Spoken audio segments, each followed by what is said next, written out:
सम संख्या किसे कहते हैं, समझ में आ गया। तो सम संख्या का मतलब यहाँ समझना, जिसको हम कहते हैं सम संख्या। सम संख्या का मतलब हो गया इवन नंबर। क्या हो गया? Even number. Even number. सम संख्या देखना किसे कहते हैं, सम संख्या को कहते हैं इंग्लिश में इवन, EVEN, इवन नंबर। यहाँ तक क्लियर हो गया, कोई दिक्कत?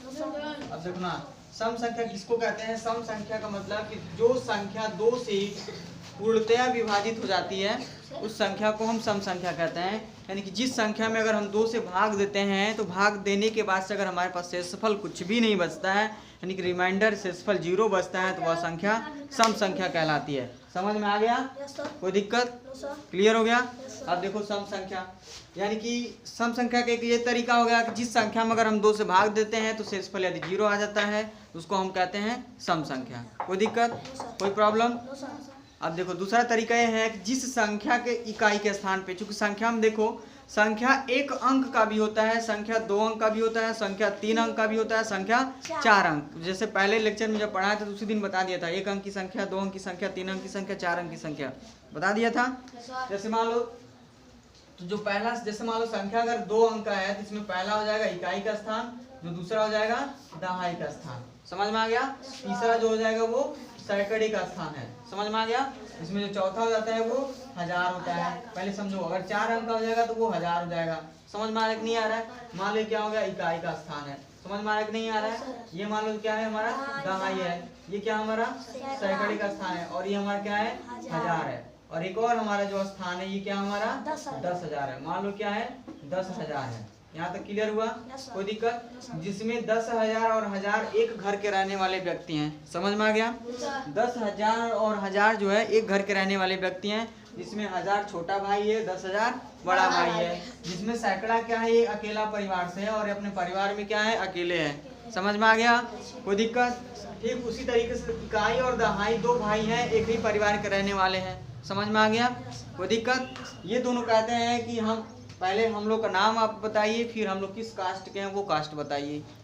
समझ में आ रहा है कि नहीं आ रहा है? जैसे ही मान लो अगर हमने कोई संख्या लिखा 3426, समझना ध्यान से, सॉरी 3426 लिखा ना, ये इकाई का स्थान पे है, ये दहाई का स्थान पे, ये सैकड़े पे है, ये 1000 पे, एक और ले लो मान लो ये 10,000 पे है। समझ में आ रहा है कि नहीं आ रहा है? मान लो ये जो दोनों अंक है ये क्या है 1000 के स्थान पे है कि नहीं है ना। यानी कि ये दोनों कहते हैं पहले आप मेरा नाम रखिए, फिर मैं जिस कास्ट का हूँ वो बताइए। मतलब कि अगर इनका नाम 12 है तो कास्ट कौन से हैं 1000 के हैं, यानी कि 12,000। फिर 4 भी कहता है कि हमारा नाम रखो, फिर मैं जो हूँ वो बताओ, यानी कि 4 यानी कि 12,000 हो गया, 400 हो जाएगा। कोई दिक्कत? और ये दोनों कहते हैं नहीं नहीं मेरा बस नाम रखिए, बस मेरा नाम ही रखिए, नाम ही काफ़ी है। तो इनका बस हो जाएगा 26, यानी कि 12,000। यानी कि अगर हम लिख देते हैं यहाँ पे, समझना ध्यान से, अगर मैं यहाँ पे लिख के समझाऊं 12 और क्या हमारे पास 4 और क्या हो गया हमारा 26। तो चूंकि 12 दोनों ही फैमिली से कहते हैं, पहले मेरा नाम, हम दोनों का नाम, फिर उसके बाद से हम लोग का कास्ट, यानी कि 12,400। इकाई और दहाई जैसे कि 1 से लेकर के 100 तक की संख्या को पढ़ा जाता है, लास्ट वाले 2 अंकों को वैसे ही पढ़ते हैं 26। समझ में आ गया? इस तरह की बात थी। उसी तरीके से कह रहे हैं जिस संख्या के इकाई के स्थान पे, इकाई के स्थान पे मतलब संख्या अगर 1 अंक का हो तब भी उसमें इकाई का ही स्थान होगा। अगर 2 अंक का संख्या होता है तो उसमें इकाई और दहाई होगा। 3 अंक का संख्या होगा तो इकाई दहाई और सैकड़ा होगा। 4 अंक का होगा तो इकाई दहाई सैकड़ा और 1000 होगा। 5 अंक की संख्या है, इकाई दहाई सैकड़ा 1000, 10,000 तक स्थान होगा। समझ में आ रहा है कि नहीं आ रहा है? कोई दिक्कत, कोई प्रॉब्लम? तो सम संख्या का एक और परिभाषा ये कहता है कि जिस संख्या के इकाई के स्थान पर, यानी कि इकाई के स्थान पे, यानी कि इस स्थान पर, यानी कि 0, 2, 4, 6, 8 आता हो वह संख्या क्या कहलाती है? सम संख्या कहलाती है। बिना भाग दिए हम बता दिए कि सम संख्या। कोई दिक्कत? बिना भाग दिए किसी संख्या को पहचाने कि वो संख्या सम है कि विषम है। तो सम संख्या का मतलब हो गया कि जो संख्या 2 से अगर पूरी तरीके से भाग देने पे कट जाती है, ऐसी संख्या को हम कहते हैं सम संख्या। The number which is exactly divisible by 2, that is called even number. यानी कि यहाँ पे क्या है, यदि इसके इकाई के स्थान पे 0, 2, 4, 6, 8 आता है, समझ जाएंगे कि वो संख्या क्या है? सम संख्या, यानी कि वो संख्या 2 से कट जाएगी। समझ में आ गया कि नहीं आ गया? यानी सम संख्या का डिफिनीशन तो ये है कि जो संख्या 2 से पूर्णतया विभाजित हो जाती है, ऐसी संख्या को हम सम संख्या कहते हैं। समझ में आ गया। अब कहता है कि 2 से विभाजित हो जाए। मान लो हमारे पास 6 अंक का संख्या हो गया, एक बात कह रहे हैं 6 अंक का कोई संख्या, मान लो 6 1 3 2 5, ये कितना है 1, मान लो 6 अंक की संख्या है ना, इसके इकाई का स्थान। अब सोचो अब यहाँ पे 2 से भाग दोगे ना, उससे अच्छा है कि देखो इसके इकाई के स्थान पे 2 4 6 8 आ रहा है कि नहीं आ रहा है। इसमें से यदि कोई एक संख्या इकाई के स्थान पे दिखता है तो यह संख्या सम संख्या कहलाएगी, अन्यथा ये सम संख्या नहीं कहलाएगी। यानी कि इसमें भाग देने पर 2 से नहीं कटेगी। समझ में आ गया। इसमें क्या है, एक कुछ दिया ही नहीं है, एक है ही नहीं, यहाँ पे एक है, इसका मतलब यह सम संख्या नहीं है। समझ में आया कि नहीं आया, कोई दिक्कत, ऐसे पहचान लिया। सम संख्या की परिभाषा है जो संख्या 2 से पूर्णतया विभाजित हो जाती है, ऐसी संख्या को हम कहते हैं सम संख्या। कोई दिक्कत। या जिन संख्याओं के इकाई के स्थान पर 0 2 4 6 8 आता हो, वह संख्या 2 से पूरी तरीके से कट जाती है, वही संख्या सम संख्या कहलाती है। समझ में आ गया, कोई दिक्कत, कोई प्रॉब्लम। देखो अब हमारे पास आता है, अब यहाँ से कह रहा है कि जो संख्या 2 से पूर्णतया विभाजित, जिस संख्या की इकाई से स्थान पर, देखना सम संख्या की परिभाषा लिखना पड़ेगा। अब तो आप समझ ही गए हैं, कोई बात नहीं। अब यहाँ देखो, अब सम संख्या के बारे में कह रहा है कि सबसे छोटी और सबसे पहली सम संख्या क्या है। नियम बताया गया था, जिस संख्या के इकाई के स्थान पे 0 2 4 6 और 8 आता हो, वह संख्या क्या है, सम संख्या है, मतलब वह 2 से कट जाएगा। अब मान लो हमारे पास एक अंक की कोई संख्या, हमने कह दिया 0, इकाई के स्थान पे 0 है कि नहीं है, इसका मतलब यह सम संख्या है कि नहीं है, कोई दिक्कत। अब मान लो उसमें कहा गया 0 1 2 3 4 5 6 7 8 9, मान लो एक अंक की संख्या है, कुल कितनी है, एक अंक की संख्या है, कुल 10 संख्याएं हैं, ठीक। अब इसमें हमको सम संख्या बताना है। इकाई के स्थान पे 0 है, इसका मतलब ये सम संख्या है। इकाई के स्थान पे 2 है तो ये भी क्या हमारा सम संख्या है। इकाई के स्थान पे मेरा क्या है 4 है, ये भी क्या है सम संख्या है। इकाई के स्थान पे 6 है तो ये भी क्या है सम संख्या है। इकाई के स्थान पे अगर 8 है तो ये भी क्या हमारा सम संख्या है। कोई दिक्कत, कोई प्रॉब्लम, यहाँ देखना ध्यान से। यानी कि एक अंक की संख्या में सबसे छोटी सम संख्या क्या है भाई, 0 है। समझ में आ गया। अगर प्रश्न हमारा कहता है कि 0 से लेकर के तीसरी नंबर की सम संख्या बताओ, या ये कह सकता है तीसरी सम संख्या क्या है, तीसरे नंबर का सम संख्या, तो तुरंत कहोगे 0 2 4, यानी कि तीसरे नंबर का सम संख्या क्या है 4 है। यानी कि इसमें 0 को इंक्लूड करते हुए काउंट करना है। समझ में आया कि नहीं आया, क्योंकि सबसे पहली और सबसे छोटी सम संख्या 0 है। समझ में आ गया। एक अंक की सबसे बड़ी सम संख्या क्या है 8 है। कोई दिक्कत, कोई प्रॉब्लम, यहाँ तक क्लियर हुआ, एकदम कंफर्म होना। अब देखो सम संख्या को कैसे प्रदर्शित करते हैं, सम संख्या को कैसे प्रदर्शित किया जाता है। तो सम संख्या का जो प्रदर्शित करने का तरीका है यहाँ देख लेना, ये तो क्लियर हुआ ना। अब सम संख्या को कैसे प्रदर्शित करते हैं, तो जैसे मान लो हमारे पास कुछ सम संख्याएं दी गई हैं, सम संख्या को कैपिटल ई से प्रदर्शित किया जाता है। जैसे अगर मान लो एक से अधिक सम संख्याएं अगर दी जाती हैं, क्लियर, कोई दिक्कत। अगर एक से अधिक सम संख्याएं एक साथ ग्रुप में लिखी जाती हैं, समझ में आ रहा है, उस संख्या को प्रदर्शित करने के लिए कैपिटल ई का प्रयोग किया जाता है। लिखा जाता है capital E is equal to, यहाँ लिख देंगे कर्ली ब्रैकेट में, मान लो लिख दिया 0 2 4 6 8 डॉट डॉट डॉट, मान लो ईटीसी और भी बहुत सारी संख्याएं। बात समझना ध्यान से, एक से अधिक सम संख्याओं को प्रदर्शित करने के लिए कैपिटल ई का प्रयोग किया जाता है। इसका मतलब समझ जाएंगे कि यह क्या है, सम संख्या है। सम संख्या का मतलब कि यह संख्या 2 से पूरे कटने वाली संख्याएं हैं। समझ में आ गया, कोई दिक्कत। सम संख्याओं को कैपिटल ई से प्रदर्शित किया जाता है, यानी एक से अधिक सम संख्याएं दी जाती हैं, इन संख्याओं को कैपिटल ई से प्रदर्शित की जाती है। कोई दिक्कत, कोई प्रॉब्लम। अगर किसी एक सम संख्या को प्रदर्शित करना हो, इसमें से किसी एक की बात करें, क्या लिख देंगे, स्मॉल ई इक्वल टू, यहाँ पे n हो जाएगा, यानी कि जो नंबर यहाँ पे कहा जाएगा, यानी कि स्मॉल ई यानी कि n के जगह पर मान लो हमने लिख दिया 4। समझ में आ गया, यानी कि इसका मतलब क्या है, ये सम संख्या है। कोई दिक्कत, कोई प्रॉब्लम, यहाँ तक कंफर्म हो गया। ये कहीं तुमको बुक में नहीं मिलेगा, कहीं किताब में तुमको लिखा हुआ नहीं मिलेगा, सिर्फ यही मिलेगा कैपिटल ई वाला, ये छोटा ही कहीं नहीं मिलेगा। ये एनालिसिस का चीज़ है, जो बीएससी किया होगा, एमएससी कर रहा होगा, वही ये बता पाएगा। वो भी अच्छे से पढ़ा होगा, उस पर एनालिसिस करके सोच करके समझ के पढ़ा होगा, वही बता पाएगा। ये कहीं बुक में नहीं मिलेगा, हम बता दे रहे हैं। समझ में आ रहा है। इसके पहले भी जितनी सारी चीजें हम आपको प्रदर्शित वाले बताए हूँ एक संख्या के लिए, वो कहीं तुमको बुक में मिलेगा ही नहीं। समझ में आ गया? यहाँ लिखना। अब क्या है, अब हमें बताना है कि सबसे छोटी सम संख्या क्या है। तो सबसे छोटी सम संख्या यहाँ देखना, सबसे छोटी सम संख्या, सबसे छोटी सम संख्या क्या है भाई? सबसे छोटी सम संख्या किसको कहते हैं? सम संख्या बताओ जल्दी। सबसे छोटी सम संख्या क्या है? शून्य है, यानी कि इसको हम लिख देंगे क्या है? शून्य है। कोई दिक्कत? शून्य है। अगर कह दिया कि पहली सम संख्या क्या है? शून्य है, यानी कि दूसरे स्टार में भी हमारे पास क्या है? पहली सम संख्या क्या है भाई? वो भी क्या है? शून्य है। पहली सम संख्या क्या है भाई? पहली सम संख्या जो है क्या है? शून्य है। कोई दिक्कत? कोई प्रॉब्लम? शून्य है। यहाँ तक क्लियर हो गया? अब देखो अगला तीसरा स्टार हमारे पास क्या बनता है? एक अंक की सबसे बड़ी सम संख्या क्या है? 8 है। एक अंक की सबसे बड़ी सम संख्या, एक अंक की सबसे बड़ी सम संख्या, यानी कि हमने लिख दिया सबसे बड़ी सम संख्या क्या है भाई? सबसे बड़ी सम संख्या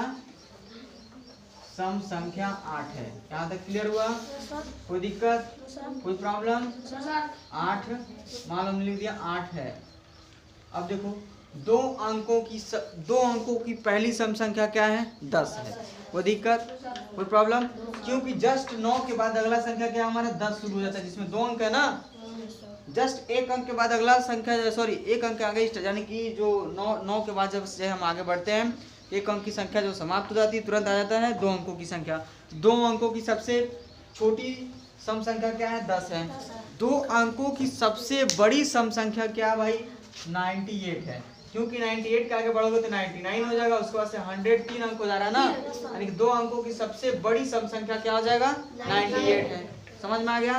क्योंकि 2 अंकों की जो संख्याएं होती हैं 10 से शुरुआत होती हैं और 99 पे जाके समाप्त होती हैं। कोई दिक्कत?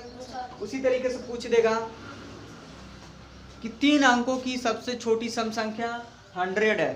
समझ में आ रहा है? क्योंकि 100 से शुरुआत हो, 100 के आगे 101 है, उसके बाद क्या हो जाएगा? 102 है। समझ में आ गया? अब 3 अंकों की सबसे बड़ी संख्या हो जाएगा 999 है, तो 98 है। अगर हमने 998 है। अब यहाँ देखना 998 के आगे 999, उसको कितना हो जाएगा? 1000 हो जाएगा। कोई दिक्कत? कोई प्रॉब्लम? 1000 हो गया, यानी कि 4 अंकों की सबसे छोटी सम संख्या क्या हो गया? 1000 हो गया, यानी कि 1000 हो गया। 3 अंकों की सबसे बड़ी सम संख्या क्या हो जाएगा? 998 है। यहाँ तक कंफर्म हुआ? कोई दिक्कत? कोई प्रॉब्लम? यहाँ देखो सभी सम संख्याओं को भी हम संख्या रेखा पर प्रदर्शित कर सकते हैं। कोई दिक्कत? कोई प्रॉब्लम? लेकिन संख्या रेखा जब भी बनाएंगे तो संख्या रेखा को हम कहाँ से बनाना स्टार्ट करेंगे? शून्य से बनाना स्टार्ट करेंगे, क्योंकि सम संख्या की शुरुआत कहाँ से होती है? शून्य से होती है, 0 से होती है। समझ में आ गया? अब यहाँ देखो सम संख्या की शुरुआत कहाँ से होती है भाई? शून्य से होती है। समझ में आ गया? इसलिए सभी सम संख्याओं को हम संख्या रेखा पर प्रदर्शित कर सकते हैं। कोई दिक्कत? यानी कि हमने लिख दिया सभी सम संख्याओं को सभी सम संख्याओं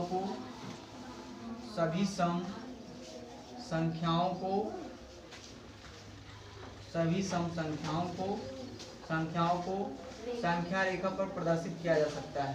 समझ में आ गया? तो संख्या रेखा पर प्रदर्शित, यानी कि मैंने लिख दिया संख्या रेखा पर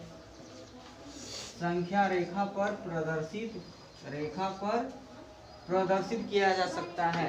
कोई दिक्कत? कोई प्रॉब्लम? प्रदर्शित किया जा सकता है, किया जाता नहीं है, किया जा सकता है। यहाँ तक क्लियर हो गया? बोलो सकता है। जैसे मान लो जब सम संख्या को हम प्रदर्शित करेंगे तो सम संख्या की शुरुआत जैसे मान लो 0 से होती है, तो एक लाइन बनाएंगे। सबसे पहले क्या करेंगे? इस पर लिख देंगे 0।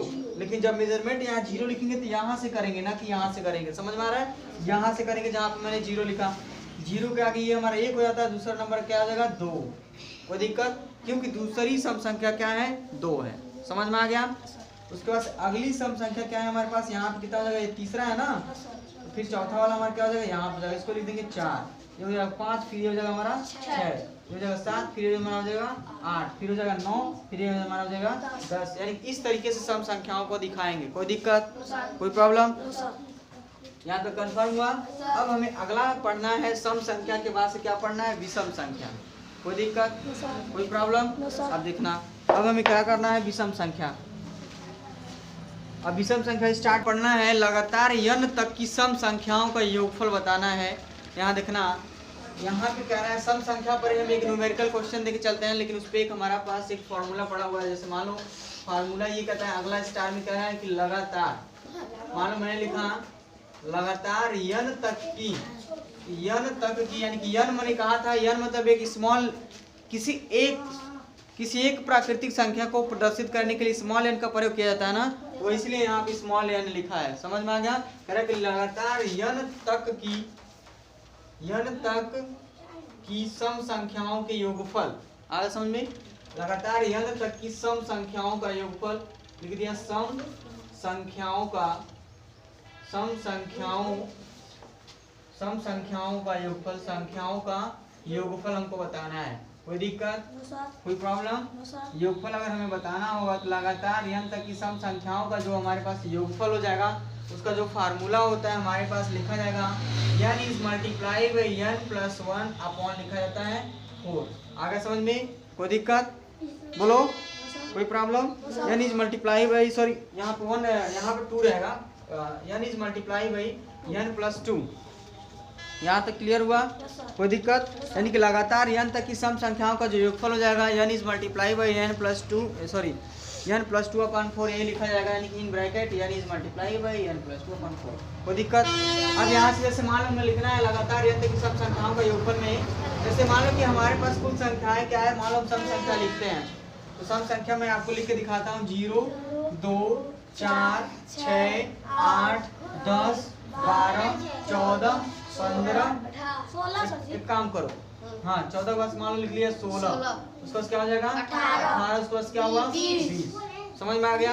मान लो हमारे पास एक प्रश्न, ये सभी सम संख्याएं हैं, प्रश्न ये कह रहा है, समझना ध्यान से, कह रहा है 1 से 10 तक की सभी सम संख्याओं का योगफल ज्ञात कीजिए। समझ में आ गया। मान लो हमारे पास क्या है, प्रश्न कहता है, कह रहा है, प्रश्न ये कह रहा है, यानी कि 0 से, सॉरी यानी कि 10 तक की सभी सम संख्याओं का, 10 तक की, मान लो हमारे पास आ गया, कह रहा है कि 10 तक की सभी सम संख्याओं का, 10 तक की सभी सम संख्याओं का योगफल ज्ञात कीजिए। सॉरी, सभी सम संख्याओं का योगफल ज्ञात कीजिए। तो हम फार्मूला क्या लिखेंगे,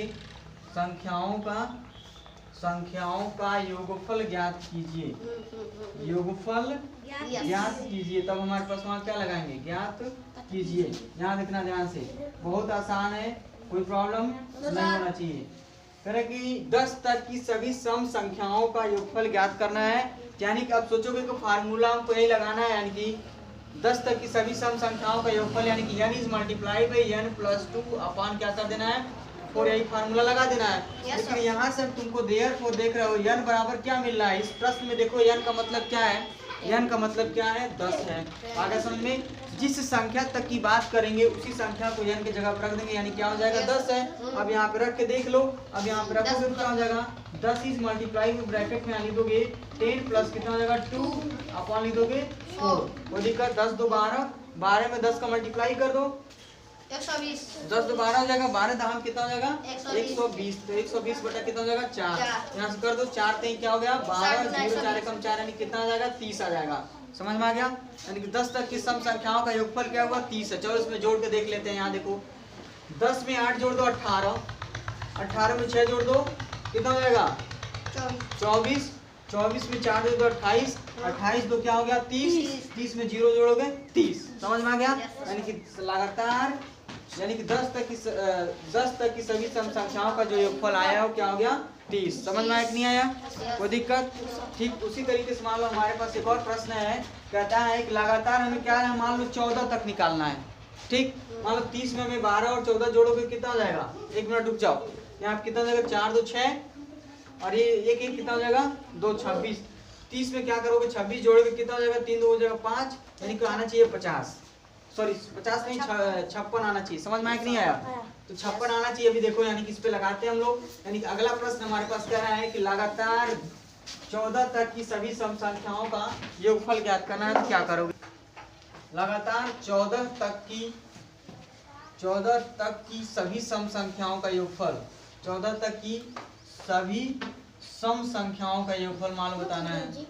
सभी सम संख्याओं का योगफल क्या हो जाएगा? यहाँ देखना, सभी सम संख्याओं का योगफल हमें निकालना है। कोई दिक्कत, कोई प्रॉब्लम? योगफल बराबर, यानी कि इसमें इसका फार्मूला क्या करोगे? यही यूज करोगे ना 14 तक। यहाँ देख रहे हो देयरफॉर, ये चूंकि मान लो हमारा क्या था प्रश्न था, कोई दिक्कत? ये हमारा क्या है प्रश्न है। यहाँ पे क्लियर हुआ? मान लो यहाँ देख रहे हैं n का जो वैल्यू है किसका है, इसमें क्या है 14 दिख रहा है। 14 दिख रहा है कि नहीं दिख रहा है? बोलो। यानी कि n की वैल्यू इस प्रश्न में 14 दिख रहा है। अब यहाँ से फार्मूला यूज करोगे तो यानी कि फार्मूला क्या था? n is multiply by n plus 2 upon कितना था 4 था। यही फार्मूला था ना। इस पे रख दो n की जगह पे, यानी कि n का मतलब हो गया 14, 14 गुणे क्या हो जाएगा 14, यानी कि हो जाएगा 14 प्लस 2 बटा लिख दो 4। यहाँ तक क्लियर हुआ? अब यहाँ देखो 14 में 2 जोड़ दो कितना हो जाएगा 16। क्लियर हुआ? 16 हुआ, यानी कि हमारे पास हो जाएगा यानी कि 16, यानी कि 14 गुणे कितना हो जाएगा 14 गुणे 16 बटा कितना हो जाएगा 4। 4 से कट कर दो, 4 एकम 4, 4 चौके कितना हो जाएगा 16, यानी कि 14 गुणे 4 और बटा कितना हो जाएगा 1। तो 14 चौके कितना हो जाएगा 56 अपॉन 1 इक्वल टू कितना आ गया 56 आया कि नहीं आया? कोई दिक्कत? यानी 56 आ गया। यानी इस तरीके से हमारे पास क्या हुआ, इस फार्मूले का प्रयोग करके क्या करेंगे इन संख्याओं को सॉल्व कर लेंगे। कोई दिक्कत?